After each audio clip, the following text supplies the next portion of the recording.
ganda mandalakaram Vyaptamena characharam Tat padam darshitam yena Tasmai Shri Gurave Namaha Om Bhurbhuva Svaha Tatsavitu Varenyam Bhargo Devasya Dhimahi Dio Yona Prachodaya.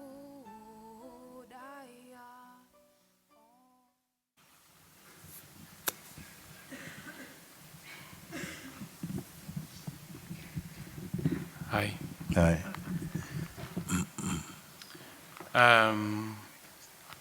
Closer.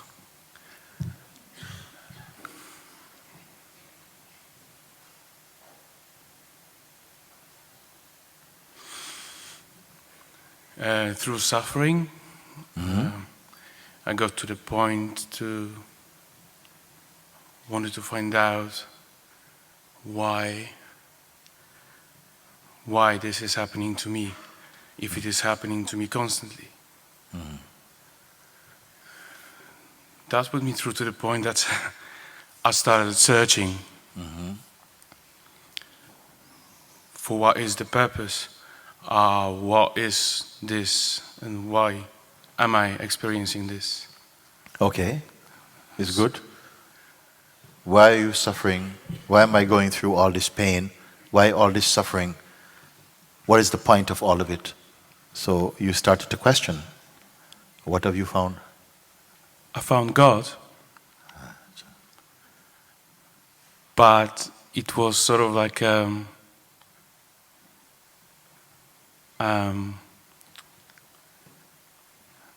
artificially developed, if I can say it that way. Explain.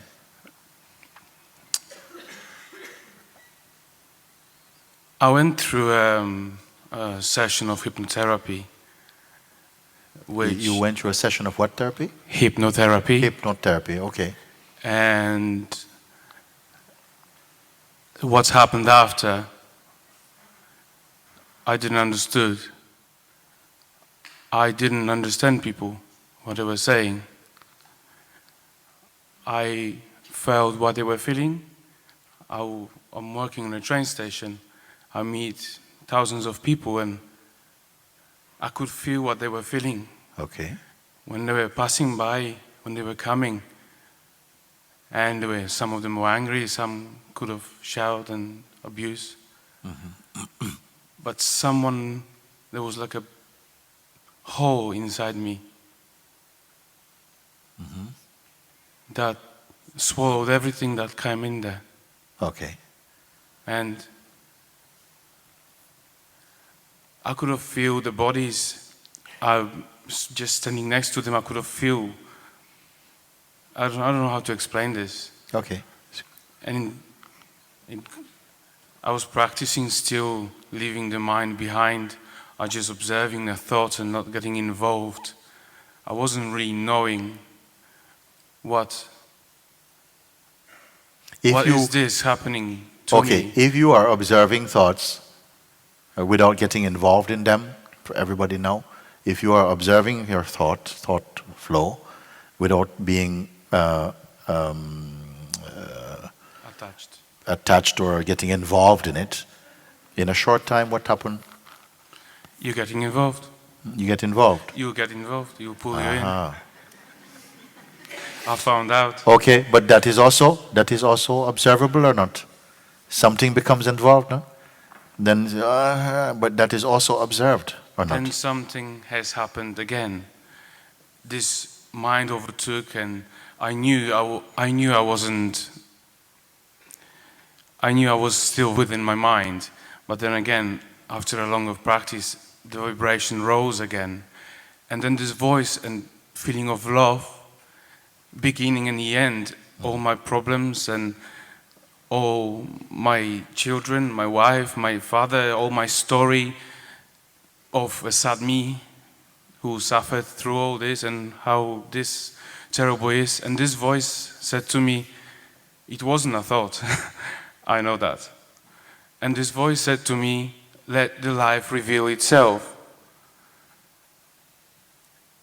And soon after that, the experience obviously gone, faded out in a very slow motion. I understood that I was trying to catch it, and then I've read the words saying, don't treasure rare objects and no one will steal. Say again? Don't treasure rare objects and no one will steal. Okay. Okay. And then I've seen in one of your videos which said, you said on YouTube, whichever that was, and you said that don't bite the thought that you've lost something. You didn't lose anything. And when I've heard those words, the self revealed itself in a way.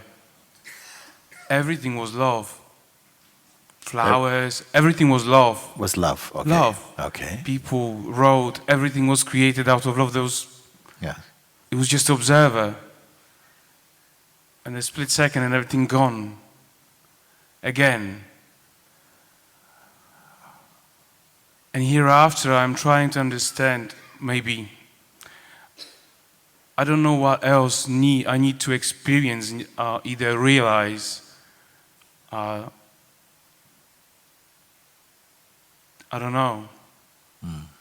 What is missing that I didn't realize, didn't experience yet to come to?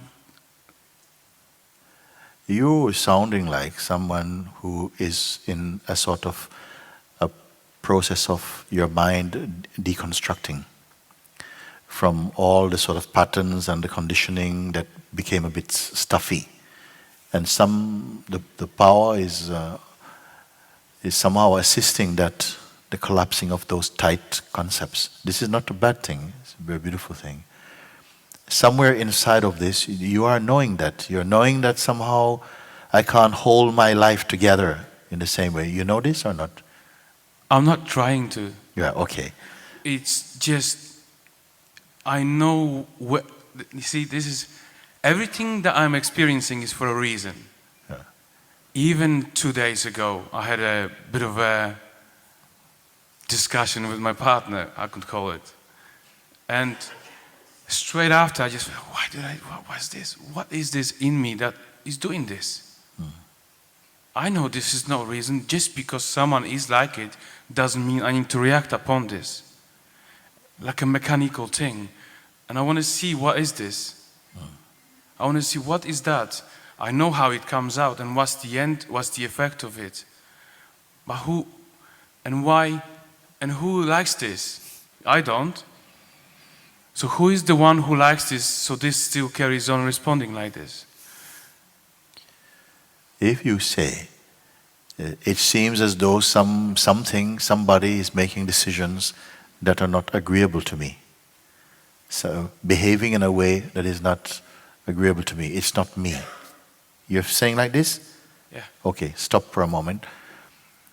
So the behavior is not you. It seems to be going on in spite of maybe a desire to stay quiet. Something is going noisily along. Okay? So let that be there. At least you know that's not me. Okay? You leave there. You know it's not me. Then who are you then? If you're not these things, leave them alone. Leave them. Something wants to go to the left but ends up to the right. And then something goes, oh my God, not again. So the thing that goes, oh no, not again, is that you? I don't know. You see, if I would know... I tell you, I'll help you there, because the thing that goes, oh, not again, also, that is also perceived, isn't it? Yes. Do you follow what is the importance of Yes. perceiving something? It means it is just like another cloud shape, another cloud passing. So you need not go chasing clouds. Let them go and come and go. There is something else here which is not caught in the bubble of those activities.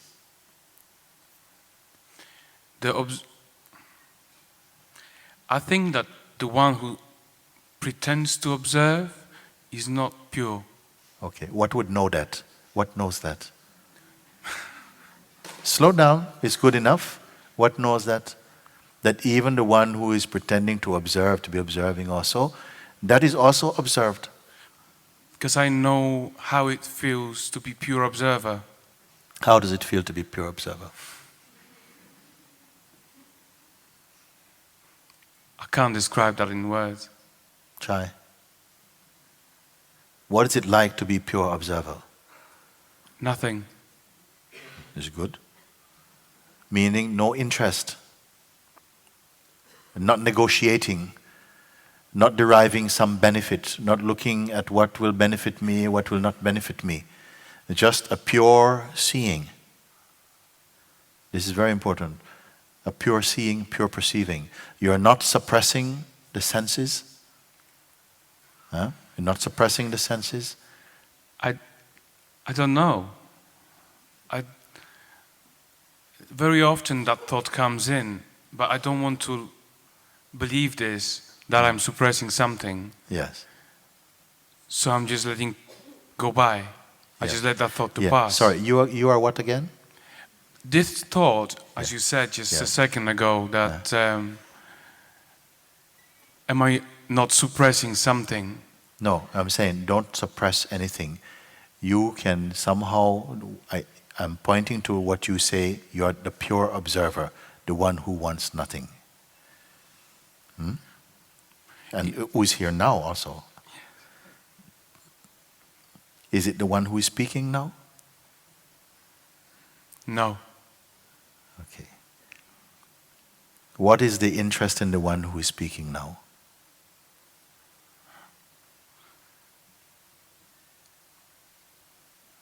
To find the one that is. But the one that is behind the one who is speaking now, isn't it? Yes.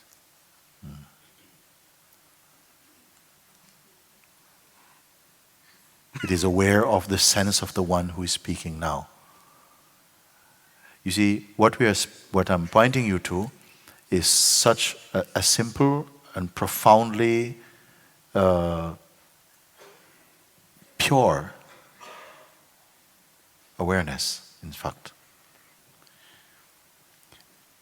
When I would say a word awareness, Yeah. it always meant there was something like, To be aware of. yeah, I would just say what awareness, and something inside was trembling, just, moving, the feeling of good, recognition Yeah. of that. There was like a meaning of that word. Whenever I would read it, I would say awareness, and that wasn't just, it was so much behind it. Can I say again?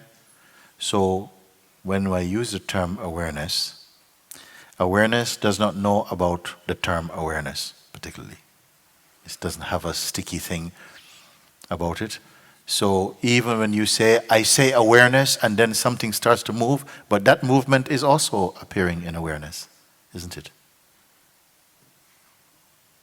If you really anchor your seeing here, then you'll find all these little nonsenses about what I should do and what's happening, all of that would just blow away. How to anchor the awareness? No, How to don't anchor awareness. And no, you cannot anchor. Awareness doesn't need anchoring. How to anchor self in a pure observing? No. You only need to recognize the awareness itself is what is the fundamental source. It is the source itself. Once you know this, not here, you simply know that the highest meaning of I, of the sense of my own being, is synonymous with awareness. It is the same thing. If you know this, then trying to do one thing or another thing becomes irrelevant for you. It will just be another projection of your mind to do something.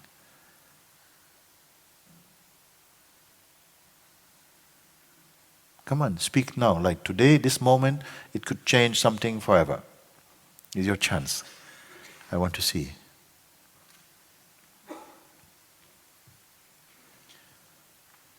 It is The tendencies will continue rocking in and out for a while, because you have for a long time identified with the body-mind play. This is natural, no blame.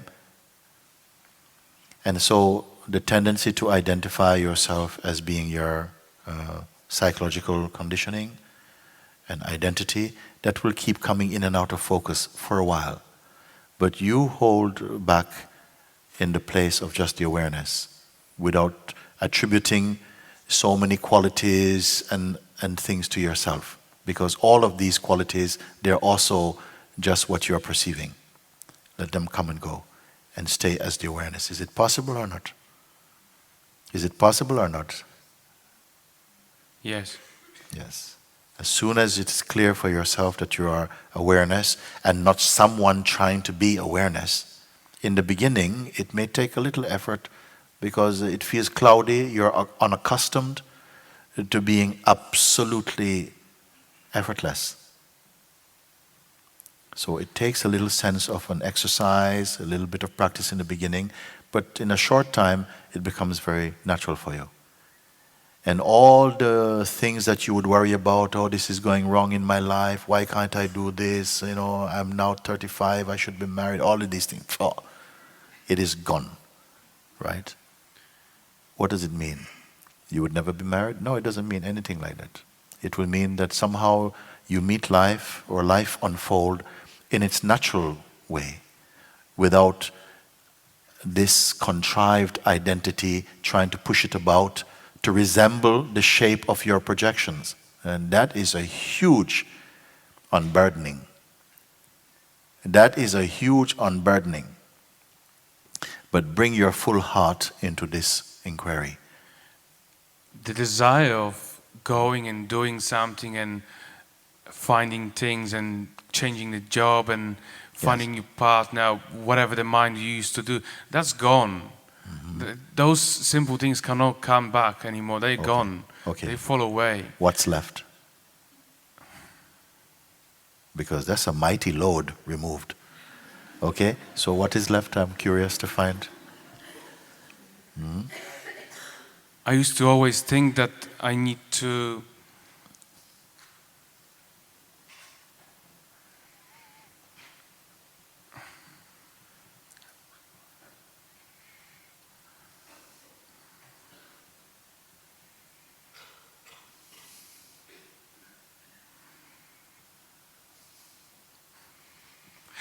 I don't know. Yes, you better live like that. Too much thinking. Because so many thoughts come and we pick them up. But they contribute nothing to the truth of yourself. It's just another kind of scam to get you working at something which is already in place. We are already picking up a lot of activity and planning to do something which is already perfectly in place. This is what we call the game of the psychological identity. Like that. Do you know that it is possible that your life can be as it is without these, thinking what's your next move? Is there anybody here who is not thinking what's the next move? I got to see some hands. Very good. Yes, this is good. What's the next move? There have to be some beings who are not concerned about the next move or the last one. And if you find any such beings among you, give a little attention to study them a little bit. See if they're happy or not. See if they're happy or not. Or compare to some who are strategists. They have worked it out perfectly well. There are some people, if there's a diary for 2014, it's already full of intentions like that. So I would like you to see, and it sounds very responsible also. In our culture, they can seem, oh, this person's really pucker. You see? So I would like to see if we are able to look, intelligently at someone who, if you're lucky to find someone like that, is not concerned about what is my next move.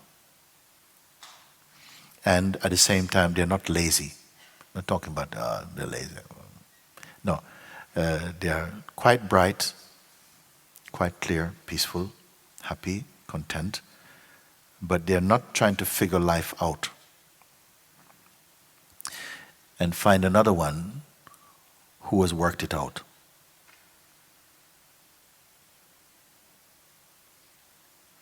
And see if you find any difference. If you're able to assess the difference. Because you yourself have to be a good assessor also. Otherwise you're bringing your own contaminants into it. And you will not be able to assess something. You won't be able to discern something properly if you bring your own projections into it. But something you'll know. Because it is instinct in us to respond to that which most resembles our inmost being. Without any plan, you see.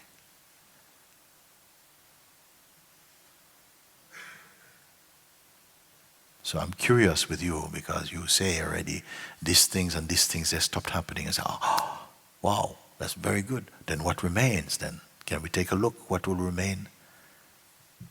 I don't plan things. I'm not interested in all this. I'm not interested in all making a lot of money, make a lot of fame and a lot of people. Not interested. Oh, that's a big mighty load removed. So what is remaining now? I think someone is looking for regaining the experience that has been there. Yeah, I will help you here. Forget about it. I will tell you why. Why? Because your mind has taken hold of it.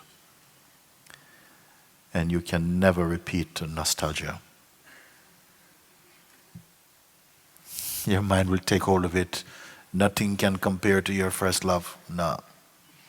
You had a beautiful experience, and then on top of that, the mind also, this psychological side of the mind, has dressed it up into something, and every other experience compares, it's not quite. So in a way, it binds you. I would say, let go of that. Whatever it was meant to contribute, it has done that already. It has brought you here. I think what it's trying to do tries to recognize when the job is done by recognizing the feeling of same. Can you see? You have turned it, the mind has converted it into another phenomenon, and all phenomenon are time bound. They will come and go. Yes. What you need to put the focus on is not on the thing that you may get again, but that which will observe it. And that is already present. It is really overlooking the obvious, because we are searching for an effect in consciousness which can never be stable. The consciousness itself, the dynamic consciousness, is never stable, you see. And it's always in the future. Huh? And it's always in the future.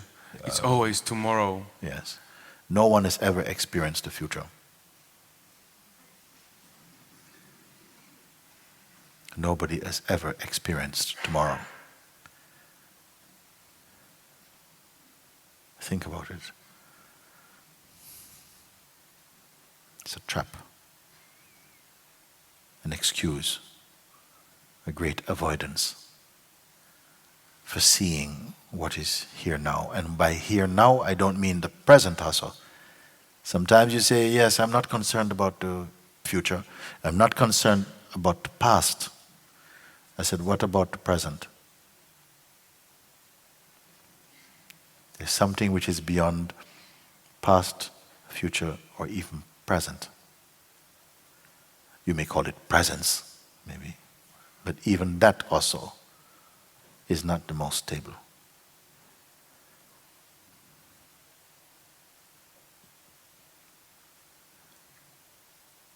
There's one more that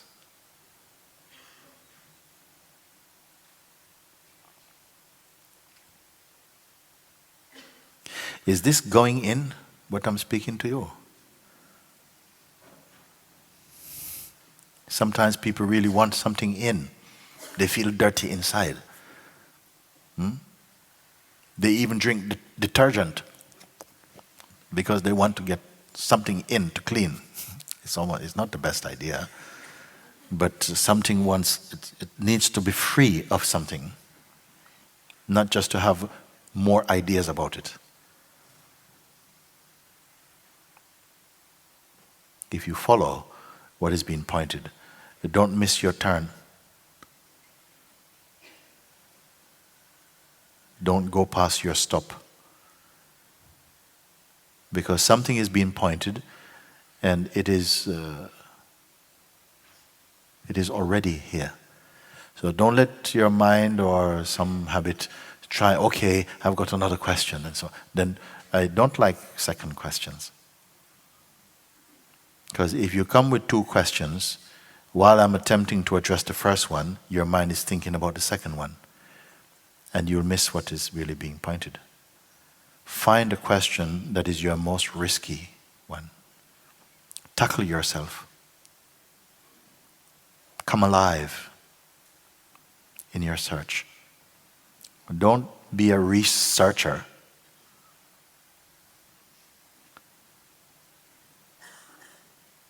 I would put it now, like this, for everybody here, that what you have heard the Buddha has discovered is ever present here. Don't waste your time pursuing the wind. You don't have to go to another country. It's not more in another country. It might be more evident, but it's not more actual. It is in you. It is singularly the most important discovery any human being will make. And I'm so happy. There was a time when we would sit and there were not a tenth of the people here looking in this way. Look how many of you have come. I don't want you to leave unfulfilled. I've got nothing to sell you. Just to point to something that is priceless, timeless, perfect. What stands in the way of your recognition of it, we've come to see.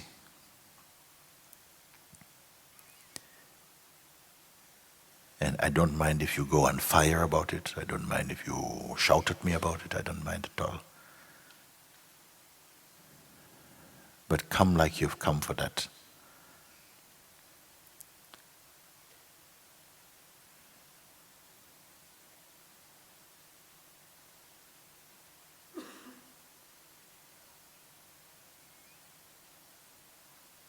Your own self is the only thing really worth discovering.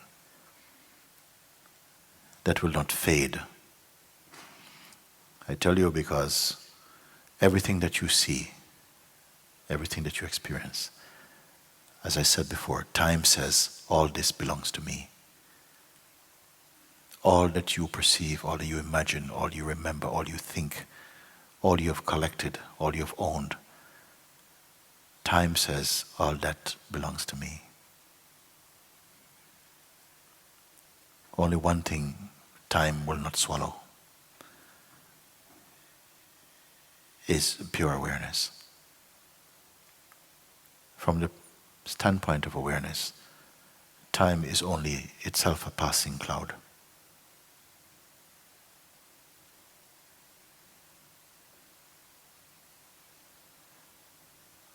Closing words, tell me.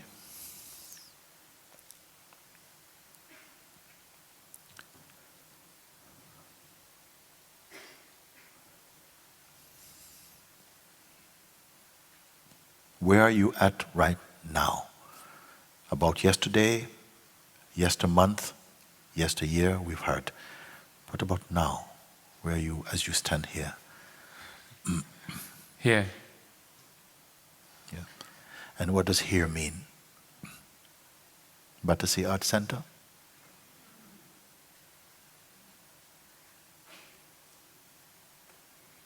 There's a here which can never be there. A here which can never be there. It's not a geographical reference. What it means here, I am here. Will this here-ness wear out? Will it fade?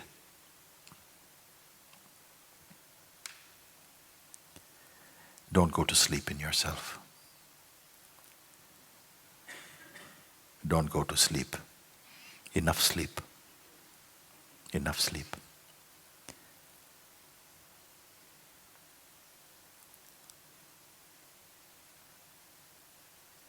I am here.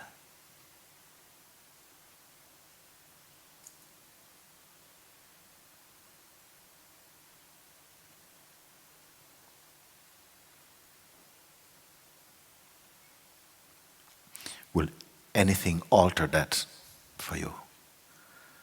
Any mood, any concept, any belief will alter this? Is it a fundamental statement of truth? I am here.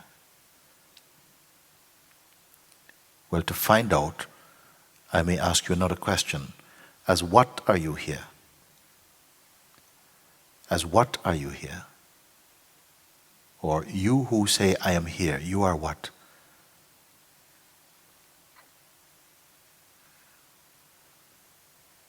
Have I gone too far? We're together? That's good.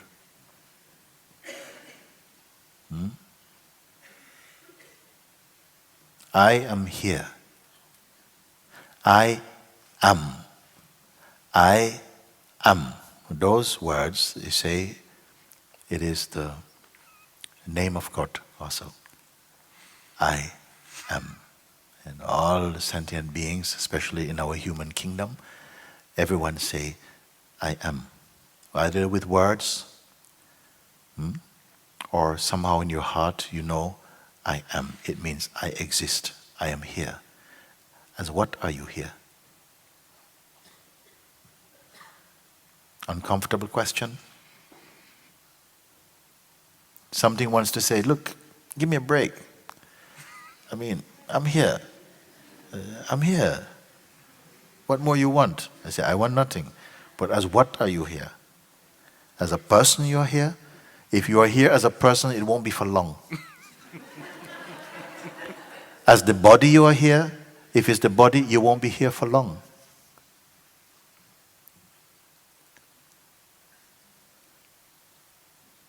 Is there more space in you for something else?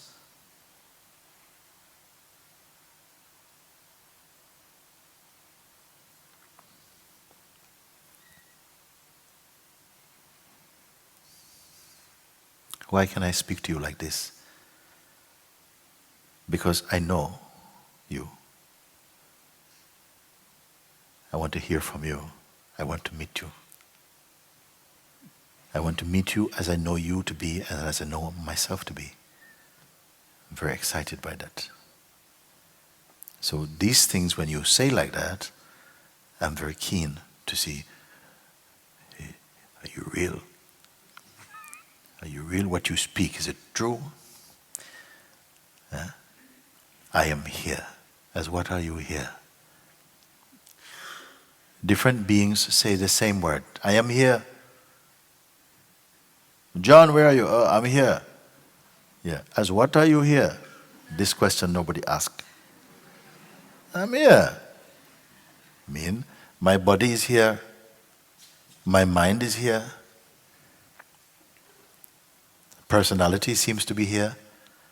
For how long? Not for very long. Is there here, I am here, which is timeless? Is there such a thing? And can we find out tonight? I like this type of talk. I want something that can be found out today. I am not doing courses. We're not talking freedom in installments. No. Something is already here. Are we up for it? because every true discovery is made internally.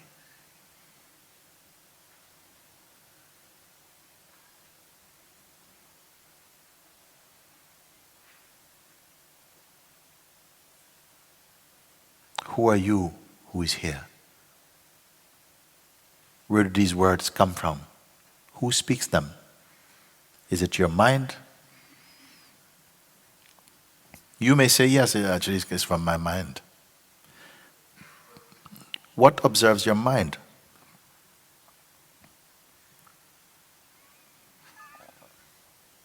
Is that weaker or stronger than your mind?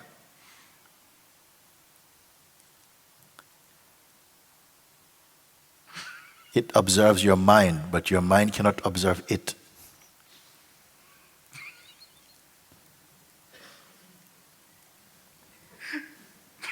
We're getting through?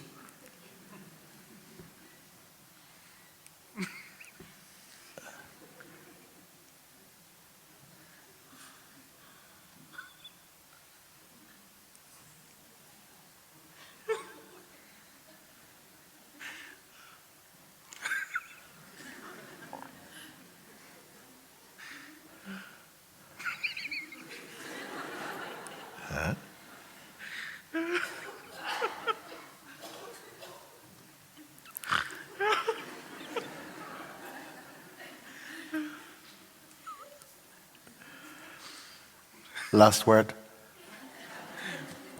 Thank you. Yes, yes, yes. Very good.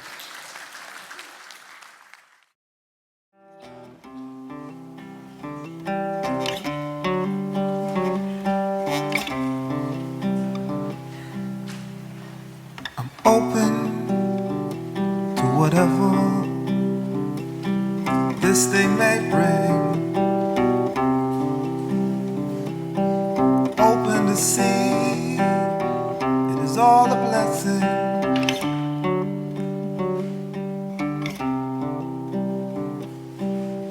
Open to lay aside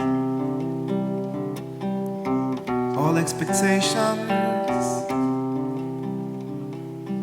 all judgments, all doubts, all hesitations.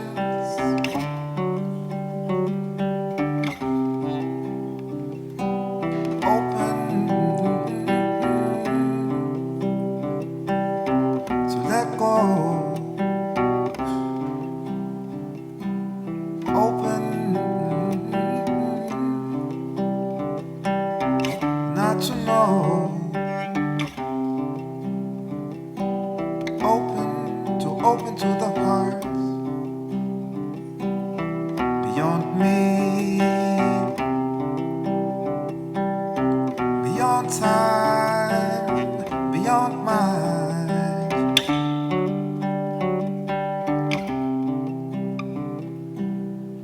Open, oh, open.